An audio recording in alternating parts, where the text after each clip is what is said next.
You're listening to the Impact Implosion on the Angry Marks Podcast Network.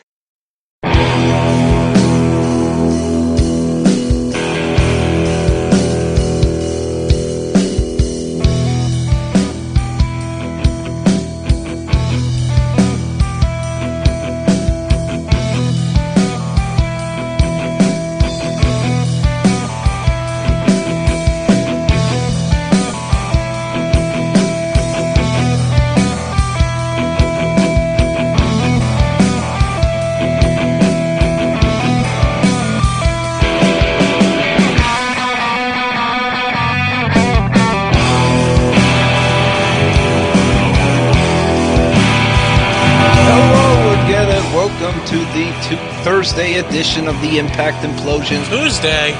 Oh, I said Thursday. I fixed myself. Okay, then. Well, say it. My name is Seth Draken, and the other guy you heard on the line was Mike Poland. Hello! Anyways, this week's episode will be called Hammer Time. Just let all the bad jokes come out. I'll get one out later when we get to the segment, but anyway. Yeah, seriously, there's a reason why we had to call it Hammer Time. But anyways, we have some small news bit. That being that, Scott Steiner's suing TNA again. Well, we filed another lawsuit against them.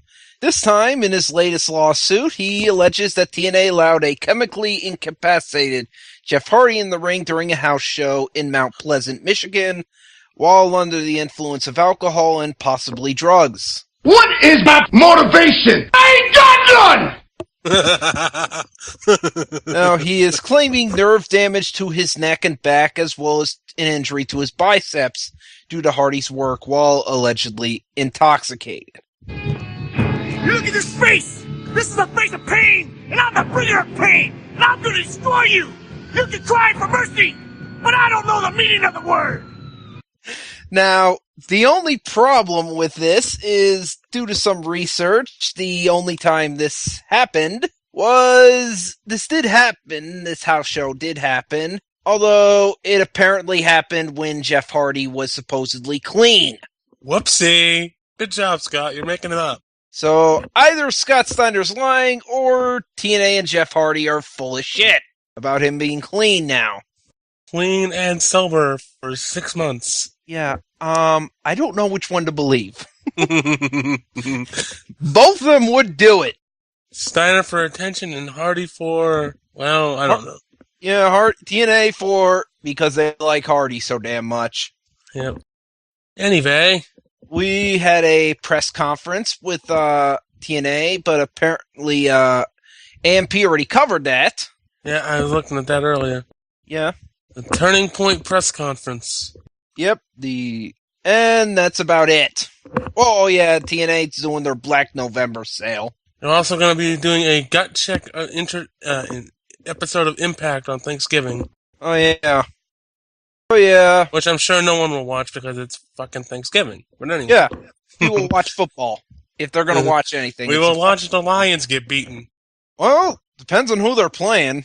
They usually play the Cowboys. The Cowboys play. They play. They're two different games, and then there's a third game on the NFL Network.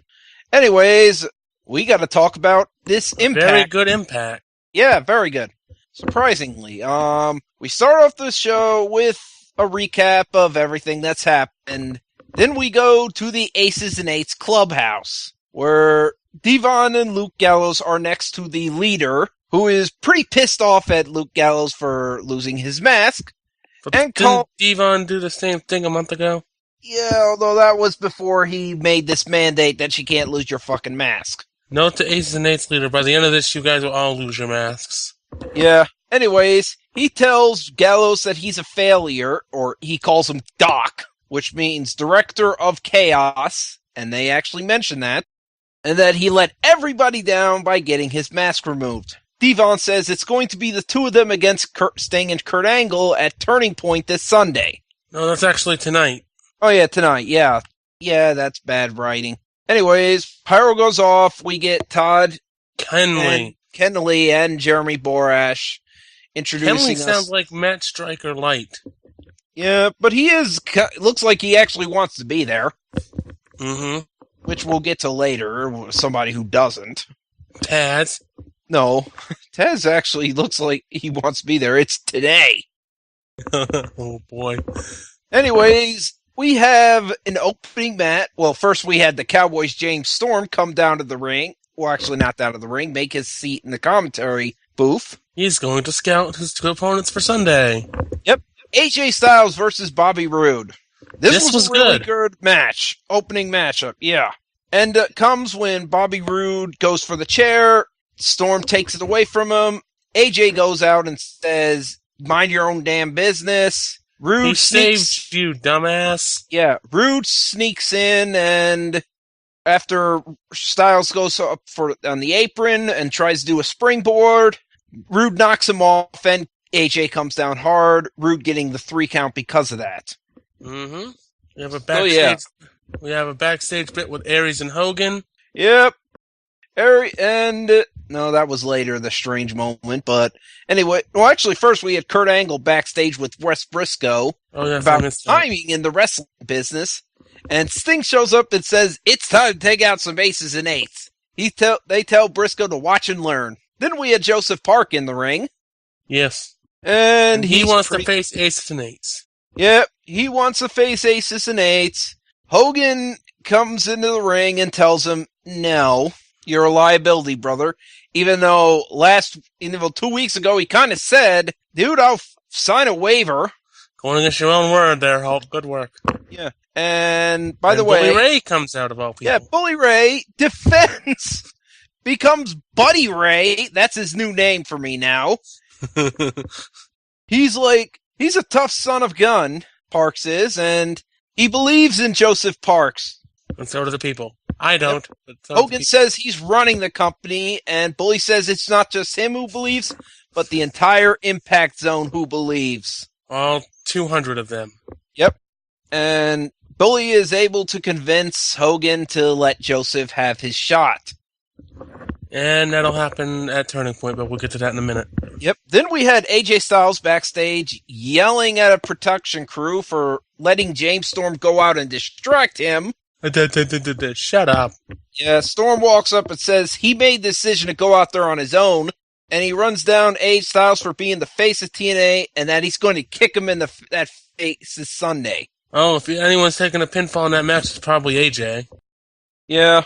Anyways, in the meantime, we had Austin Aries getting told by Hogan, you got to give that belt back, or you're getting kicked out of Turning Point, even though he has a rematch clause that's contractually obligated, Hogan. And you have no one else to face him right now.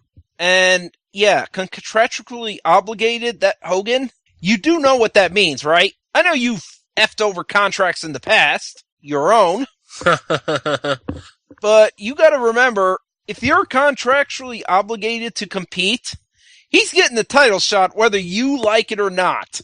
Or he will sue your ass, and knowing TNA's money issues, it ain't going to be much. We'll get Scott Steiner on the case. Yeah. Anyways, we had a handicap. We had a terrible backstage segment. Oh yeah, first between ODB and Tara and Jesse. The spectacular narcissist. Yeah, they're basically talking about their whole sterilizing stuff. Nobody cares. Yeah, ODB comes in and says, since Eric Young's not here, I'm facing the two of you on my own. And she goes on to beat the two of them on her own, which makes the match that's going to happen on Sunday pointless. Yeah, she pinned. Oh, by the way, she speared Tara to get the pin. And wins. So, yeah. And then Tara lays her out. Yeah. Makes me want to see the match on pay-per-view. Oh, yeah. And dumps the whiskey, which was bright red, by the way. I'm not a whiskey expert, but... And when I mean bright red, I don't mean the red as in the pale red. There is some whiskey that is kind of red, but not really. This is pretty bright red. You can see this red. That's not whiskey, my friends. That may be more wine, but that's not whiskey. Yeah, so... It's liquid courage. Yeah. That may be more Kool-Aid than anything else. Oh, yeah! Yeah. Anyways, ODB is backstage yelling at EY for not being there. You better be there Sunday. I love you! Yep. Oh, Jesus. Anyways, we air a gut check promo with Taz and Pritchard and Al Snow backstage. And Taz says he didn't get to watch the segment on TV last week because they still didn't have power. But once he got to the building tonight, he saw it and says the decision's a no-brainer. And then, really, Bruce Pritchard questions why the guy has been around so long and hasn't made a name for himself. You know, you really could tell from Bruce Pritchard that he's trying to reach. That he's like, I gotta find something negative on this guy. Well, and then we have Sting and Angle make their way to the ring. They face Doc. Luke Gallows. Yeah, or Doc. Really, seriously, Doc. Doc Ock. What's up, Doc? Yes, Elmer. Yeah, seriously, it's stupid. Just call him Gallows. Yeah, just call him Gallows, seriously. Or just call him Isaiah Cash, why not? Call him Festus. Oh, wait, you can't do that. Since Doc is short for Director of Chaos or something like that, but seriously, give him another name, not just Doc. Every imposing impact of him is taken away by the name Doc. Hey, Artie and Blade have a new induction eventually. Yeah, anyways, they make their way to the ring. This match is meh, and it ends with a DQ. And now it's hammer time. Oh yeah, after the match, Bully Ray gets in the ring and takes Devon with a clothesline. He tries to set him up tries to hit him get the table on him, but Devon gets out of the ring, and Bully chases him back. Sting tries to powerbomb Doc. Questionable. And then finally gets hit over the head with the hammer. And about everywhere else in his body as well. Yep, they, for several minutes, hit every part of his body with this hammer. He got hammered. Finally, 3 guys from the TNA locker room, Joe and Chavo Guerrero and Hernandez, or Dos Stereotypicals, finally show the hell up. Where's the rest of the friggin' locker room? I don't know, but I was asking, geez, what happened to you 3 guys that you, took so long? What, were you going out there and the catering had tacos? Some burritos. The catering at Taco Bell. Yeah, the catering had something. So, honestly, they must have been distracted. And coconuts. Yeah. They missed their cue. Yeah, way Mr. Q. Or, actually, they didn't miss their cue. TNA's just stupid like that. We gotta send people out there. Let's wait 5 minutes. Yeah, because we need to have Sting beating the crap out of with a mallet. Seriously, as soon as he got hit the first time or the second time, there'd be SOBs out there in real life. Nobody cares about Sting. Yeah, anyways, they chase off Aces and Eights. The EMTs have to check on Sting and help him to the back. EMTs down. By the way, they show this scene throughout the entire night.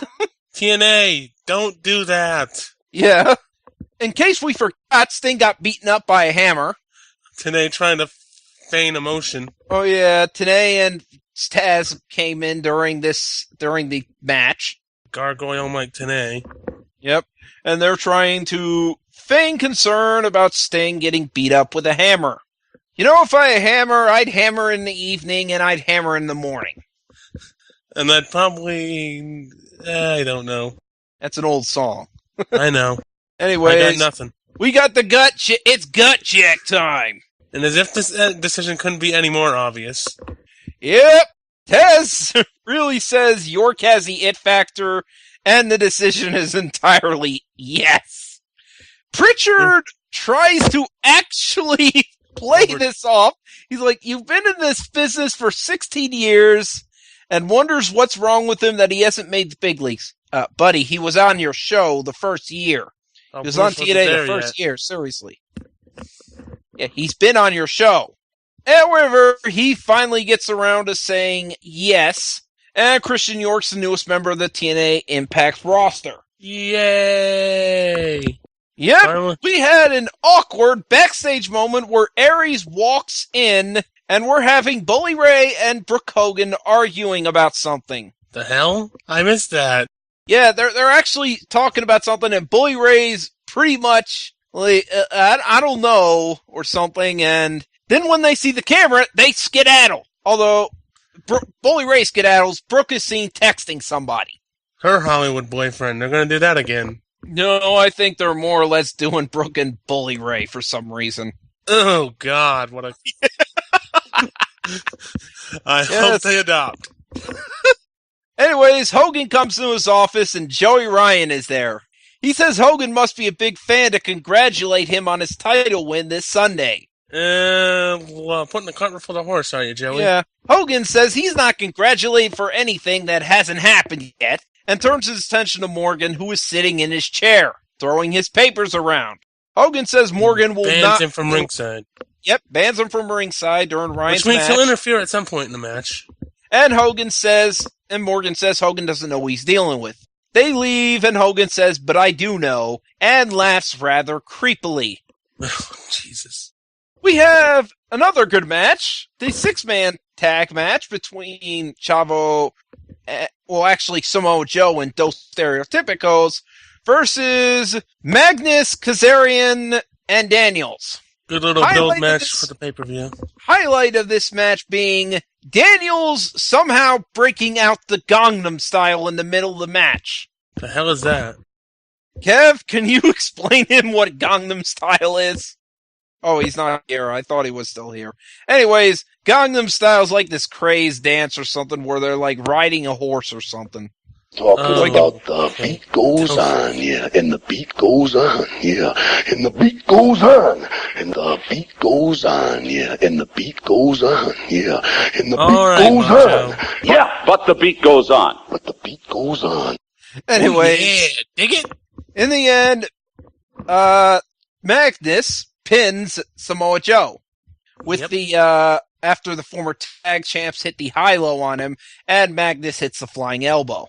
I like this match. It's a good build for both matches of the Yeah, pay-per-view. it was a good match. Anyways, we had Bobby Roode backstage saying everything is perfect. He won the match earlier tonight, and he made Storm and Styles turn on each other. And he's going to win his world title back after Turning Point this Sunday.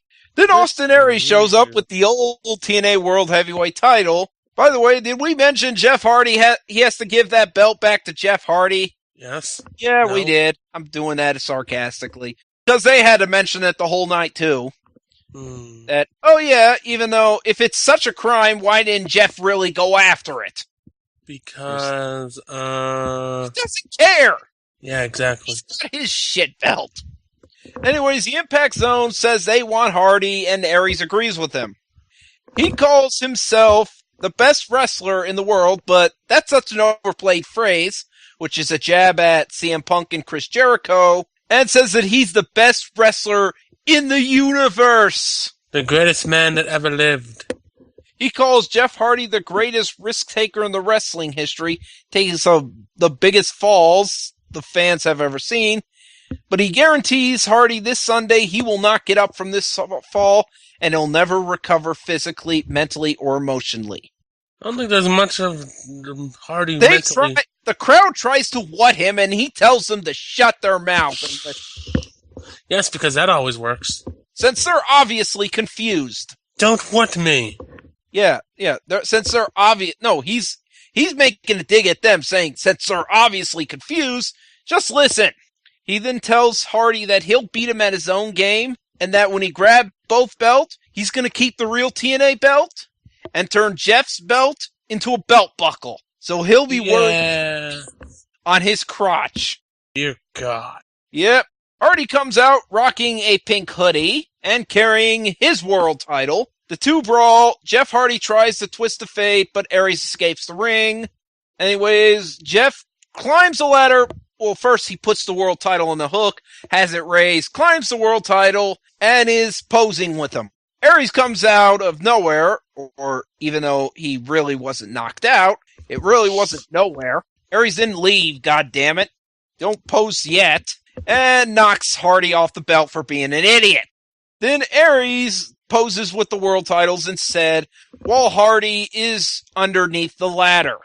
And that is all for the show, but before we go, we have one last thing to cover, and that is that in 3 days, it's Turning Point. Oh, I have the card here. Yep. And we're going to start from the bottom. Okay. So we can get this match out of the way, and it's the mixed tag. Oh, ODB and Eric Young versus Tara and Jesse. You know, I've been hearing word that Eric Young's going to be pretty done soon with wrestling, so I'm going to pick the It Couple. Ugh. Gonna puke. We have X Division title, RVD and Joey Ryan. RVD's winning this one. I hate to say this, kids. RVD's keeping... Joe and Magnus. I would... which is no DQ, Magnus, by the way. But after tonight, Joe's winning. That's no DQ, by the way. Yeah. We have have the tag title rematch. No, first we have Doc versus Joseph Park. Well, I got that and Angle and Devon together because that's kind of storyline stuff. Okay, yeah. Tag Anyway, titles. the tag titles. We have Hernandez and Chavo versus Kaz and Daniels. We have Kaz and Daniels versus Dos Stereotypicos. I'm going to pick Kaz and Daniels, actually, in this one. I'm going to say champs retain. Yeah. Then we got Devon and Kurt Angle. Schmoz. Angle. I say Bully Ray interferes somewhere. Then Joseph Park versus Doc. Doc's winning, I think. Yeah, probably. Yeah. Roode, Storm, and AJ in the three-way. Winner gets the title shot at Final Resolution. Loser, the guy who gets pinned or submitted, cannot challenge for the world title. AJ. Until Bound for Glory. Yeah, AJ's taking the pin or the submission. But Doesn't matter by who, but AJ's I think taking Jane the fall. Storm's going to win this one. Yeah. You think and so, then, too? Yes. I think it's time to finally get his title shot. And I think the main event is the ladder match between Hardy and Aries. Obviously. And the winner is... I'm not sure. Aries, actually. Well, the way Impact ended, yeah, I wouldn't be surprised if Aries won. Actually, no, the way Impact won, you wouldn't be surprised Hardy won, since he was the one on the bottom. But no, he was the one on the top of the ladder, though, at the end of the show. No, at the end of the show, Aries was on top of the ladder. And because did I miss that? Because he had pushed Hardy off. Oh, shit. I missed that. Yeah, I'm going to pick Aries, though, still. I think him and Storm is a match that people have been waiting for, and they're going to get it. Yep. And that's Turning Point, children. Should be a decent show. Should be. But there's football, so probably not going to be watching it. Yeah. Anyways, have you seen this freaking poster for Turning Point? No. It's 3 aces and 8s card. Yeah. With the one long-haired SOB. The one long-haired SOB with his back to the camera. That's the way to sell a pay-per-view, children. Yep. Aces and 8s. Turning Point. Boy. Anyways, I have nothing to sell. Do you? December 1st, IWE returns to Brewer, Maine for Cabin Fever Ruckus, featuring a unification match for the IWE and NCWE tag titles. And it'll be the NCWE tag champions Jivin' Jimmy and Tony Atlas taking on the IWE tag team champions Scotty Vegas and Scott Wilde. Team Great Scott. Cabin Fever, really? Yeah. Oh boy, that crappy movie. That's all I can think about when they hear that title. Anyway, also the return of the Lethal Lottery Battle Royal, where the winner can get a title shot at any time, which is pretty much Money in the Bank, minus the ladder. Also on the show will be a Kiss My Foot match as Sonny Moselli takes on Hobo Joe. And in the main event, it will be IWE champion Gino Martino defending against Jonathan Alexander Primer's next assailant, former ECW star Chris Hamrick. And then a lot more. And it'll be an Extreme Rules match as well.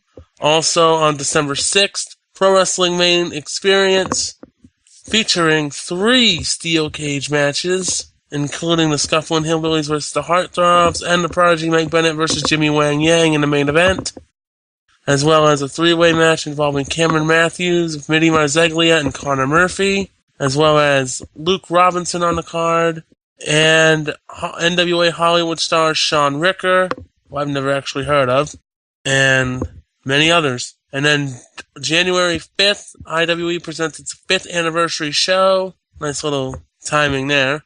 And it'll feature the greatest Intercontinental Champion of all time, the Honky Tonk Man, as well as Main Zone Scotty 2 Hotty on the show. As well as much more, which will probably be announced after the December shows happen. And that's pretty much all I've got. Well, that is all we all have, and we will see you next week. Yes, we will.